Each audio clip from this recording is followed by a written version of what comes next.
This is the Cheyenne Roundup, a weekly look at Wyoming's legislative session from Wyoming Public Radio and WyoFile. I'm Maggie Mullen, WyoFile's state government and politics reporter, and with me is Jordan Uplinger, Wyoming Public Radio's new digital state government reporter. Thanks for having me, Maggie. With the legislature's general session just days away, we're going to lay out how things work over in Cheyenne. This year is a general session, which means that lawmakers will be looking at a bunch of bills that cover a range of topics, from agriculture to technology to taxes to education, policy bills.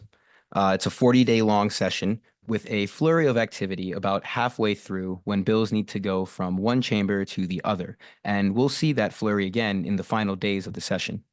Right now, we're seeing over 200 bill drafts posted to the website. However, Governor Mark Gordon suggested that there's more than 600 bill drafts that have been submitted, an increase from what he's seen in his tenure. And there's the supplemental budget, which the legislature, they work on that during odd-numbered years, and it's meant to address emergencies and unanticipated needs between budget sessions.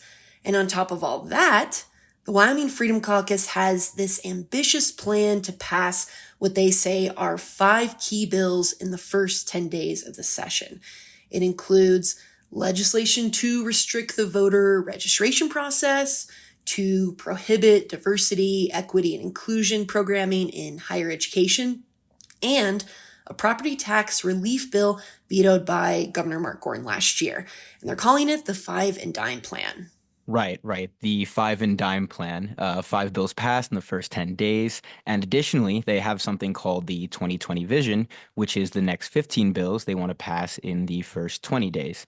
But before we move forward, I think it's important to mention the last primary saw only 27% of the voting age population went to the polls. More voters did turn out for the general, but nonetheless, there might be some listeners asking, who's the Freedom Caucus? Can you talk about their significance, Maggie? Yeah. So the Freedom Caucus is a group of hardline Republicans in the House. They formed the group in 2020 to challenge Republican leadership. And since then, they've acted as the further right opposition party at the state house. But now they're in the majority thanks to the 2024 elections. So they'll control the House. And they've also got a lot of allies in the Senate. So we're likely to see at least some political maneuverings and showdowns this session. But I want to go back to what you said a little earlier, that the 5 and Dime Plan is ambitious.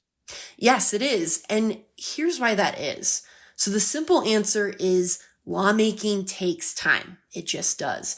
Plus, lawmakers already work with a set of formal deadlines. Bills need to be introduced by a certain date to pass, for example. They also need committee approval, just to name a couple of those hoops.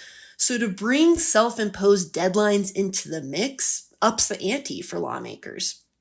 There is at least one advantage the 5 and Dime Plan has as far as its chances of moving along smoothly. Most of the 5 bills included in the plan are familiar territory for lawmakers. Right. And they're familiar because not all bills start from scratch. So, for example, one of the bills in the 5 and Dime Plan for homeowner property tax exemption, that's coming out of the Joint Revenue Committee. It was vetoed by Governor Gordon last year, but lawmakers still want it and believe they have a chance this time with control of the House. So here's the significance of bills sponsored by joint committees. At the end of the session, lawmakers can request bill topics. These topics get assigned to joint interim committees. Those joint interim committees meet during the off-season. Committees spend roughly 6 months researching, gathering opinions from the public and experts, often interviewing people for hours, then workshopping details of these bills.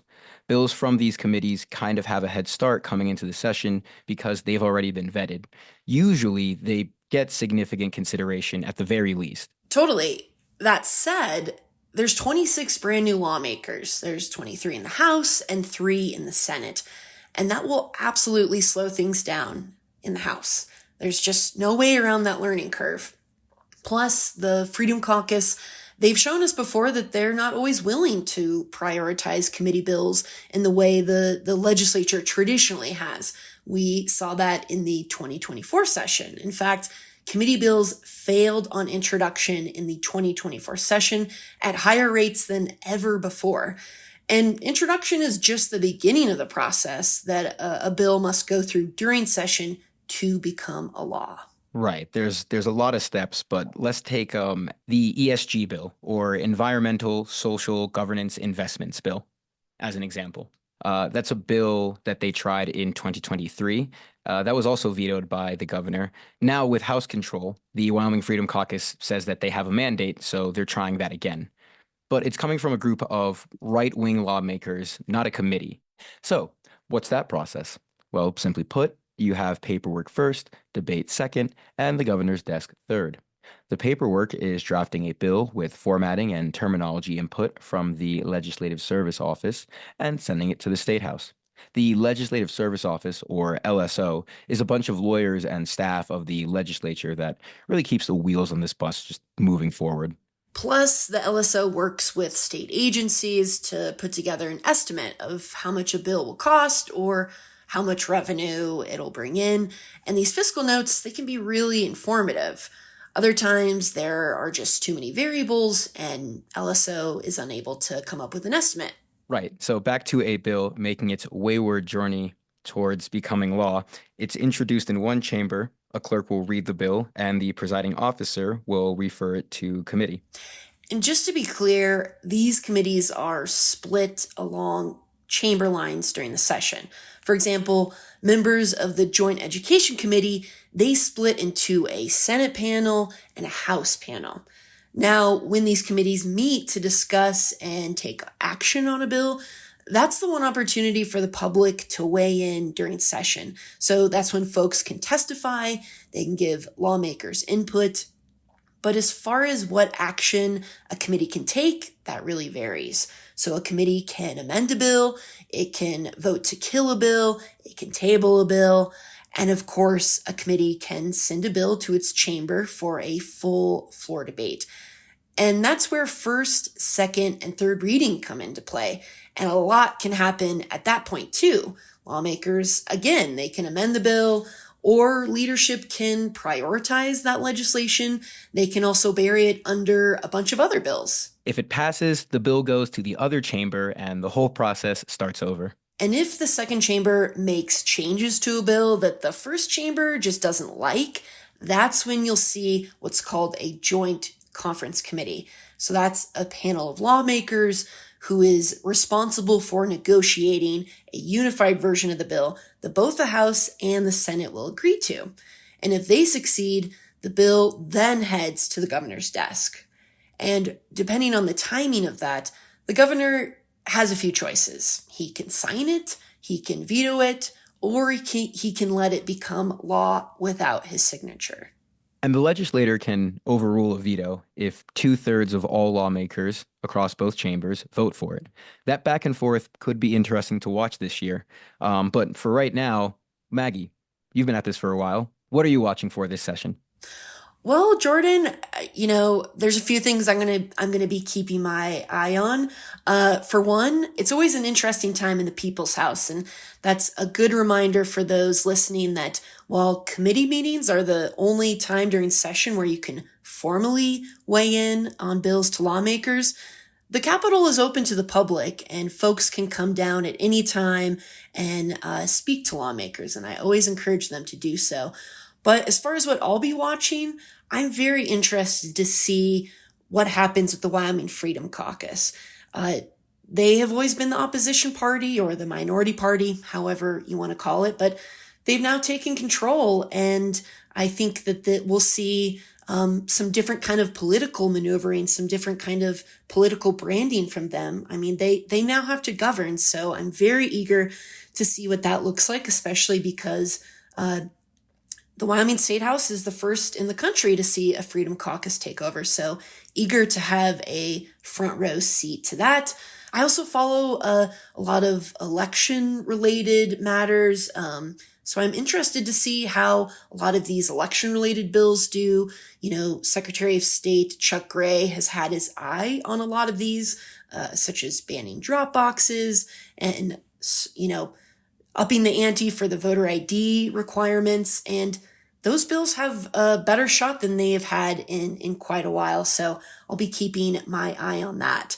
Jordan, this is your first rodeo, so what's catching your attention?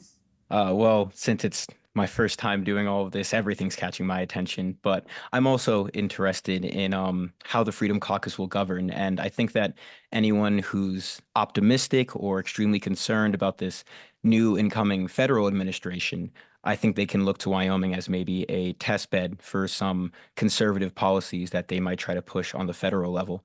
Additionally, I'll also be watching Bitcoin, cryptocurrencies, blockchains. Wyoming wants to have its own stable token this year, so that'll be interesting. And there's also a Senate joint resolution to call a convention of states, essentially a constitutional convention, something that Democrats and Republicans have both tried to call for different reasons over the past few decades.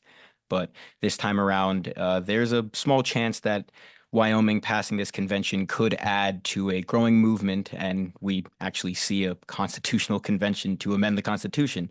But right now, just watching that five and dime plan. So Thanks for that, Jordan. And thanks for listening to the Cheyenne Roundup, your weekly look at what lawmakers are up to during the 2025 legislative session from Wyoming Public Radio and WyoFile. New episodes drop every Friday throughout the session. Editing and producing by Tennessee Watson, Camila Kudelska, and Nikki Willette. Follow our ongoing legislative coverage at wyomingpublicmedia.org and wyofile.com, and thanks again for listening.